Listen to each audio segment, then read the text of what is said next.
I'm back with another bonus episode. That means a listener asked a juicy question, and I'm here to share my answer. You're listening to Your Win-Win Teacher Business, a podcast for teacher authors who want to make a big impact in the world for teachers and students and have fun doing it. I'm your host, Janice Cook, here with a pep talk to start your week off strong. Some seasons of running a business feel hard and sticky, but it shouldn't feel like that all the time. Let's make your business a win-win together. Today's question has multiple parts. This person is looking for tips for keeping business organized, SOPs, and workflows. So let's break those down. A tip for keeping business organized is to bring all of the details that live in your brain and on paper notebooks and Post-it notes and store them in a safe digital space. My favorite place to store things is in Asana.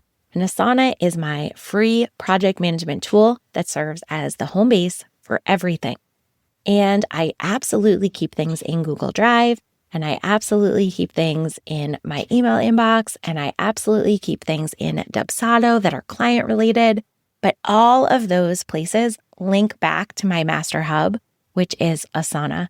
And Asana is that bossy main office secretary that tells me exactly what to do at the beginning of my day and hands me on a silver platter of a clipboard exactly what I need to do it. And what that means is if today my job is to write a blog post, my outline for that blog post and the steps that I want to take every time I make an optimized blog post are already inside that task. And the time I'm going to do the task might also be mentioned in there too. So if it says that at 8:30 a.m., my daughter is going to leave for school and I'm going to start working on that blog post, then it's already gathered for me all the bits and pieces that I'm going to need to do it.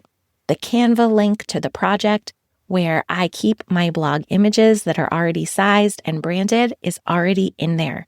The steps that I take, the outline, the keyword opportunity, all the login information for all the things I'm going to need to touch to do that task are all already there. So my job is just to walk in and open the task and go through the checklist. And so when we talk about keeping our business organized, that's more than just having everything in a Google Drive folder. When we add the SOP, the standard operating procedure of how we like a task done, and we take that checklist out of our brain and put it into something we can see, now we have a workflow. Now we have a way that business is done inside our business. This is how I write a blog post. This is the process I go through to pin something on Pinterest. This is my signature process for making a resource that goes in my store. First, I do research. Here's what that looks like. Here's where I go. Here's where I put it. Here's the specific questions I'm going out to solve. Here's how long I'm going to allow myself to spend on that research. Here's how long I'm going to spend gathering the clip art and choosing the fonts. Here's a list of the fonts and clip art that I usually use so that things are matching and stay aligned to my brand. All of that is part of business organization. We're thinking beyond Google Drive. We're taking the ways that we usually do things and we're making them a little more formal so that we have a checklist and a signature process that's living somewhere other than your brain. And so business organization is a little bit of a spiral curriculum. We're not going to get all of these systems and processes out of our brain in one day. We're not going to clean up every little digital touch point in our business in one day, but it's something that we commit to. We're saying my business is really important to me. And because it's important, I want to keep it organized so that I don't lose things. And I want to be able to find things quickly because my time is of value.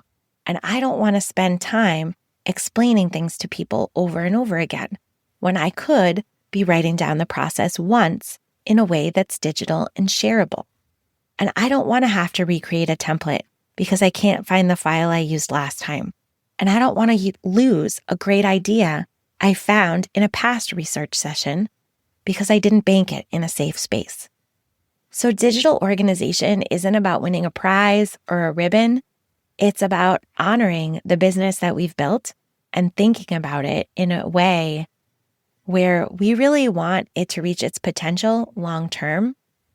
And all the businesses that you admire are organized in some way because their CEO really cares about them deeply, and the long-term health of that business is worth taking the time to keep things organized. So a very short answer to what was a very long open-ended question, but I hope that those ideas help you hear how I think about digital organization and why I'm so passionate about it and why I really do think it's worth time in our busy CEO calendar. Do you have a teacher business question you're hoping to hear answered on the podcast? I'll leave a link for you in the show notes. Thanks for listening. Thanks for making this podcast a part of your day.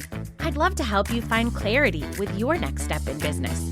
Go to cookfamilyresources.com/hiring-guide. I'll also leave that link in the show notes for you.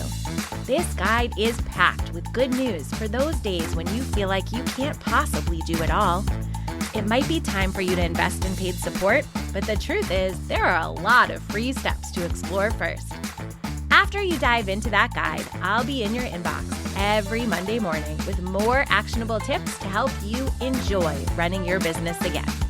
See you in the next episode.